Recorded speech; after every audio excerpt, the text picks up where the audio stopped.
Hello सर्वांना, good morning. सगळी कसे आहात? पावसाचं वातावरण झालं होतं, तितक्यात मला पार्सलवाल्याचा फोन आला की तुमचं पार्सल आले. मग त्या दादांना म्हणले ठीक आहे, ते पार्सल घेऊन आले आणि त्यांनी मला पार्सल दिलं. जेवण वगैरे करून घेतलं. त्यानंतर पार्सल फोडायला बसले होते. पार्सल जी फोडताना एक्साइटमेंट असते ती वेगळीच असते. पार्सल फोडताना मला कात्री हवी होती, पण ती काय मला गावली नाही आणि जेव्हा पाहिजे असते तेव्हा ती कधीच गावत नाही. पिल्लूनं जो बॉक्स होता तो कात्रीचा, तो कुठं टाकलेला काय माहीत, हुडकून हुडकून अक्षरशः दमलो, पण गावला नाही तो. पार्सल येणार होतं 12 तारखेला, पण ते आलं 9 तारखेला. तेही चांगलं झालं. मग सर्वांना कळायला असेल की काय आहे, मी टिफिन मागवला होता.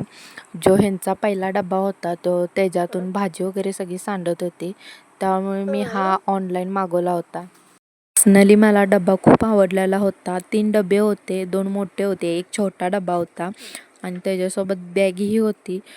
छान होती बॅगही, मजबूत होती आणि एक चमचा मिळाला होता त्याच्यासोबत.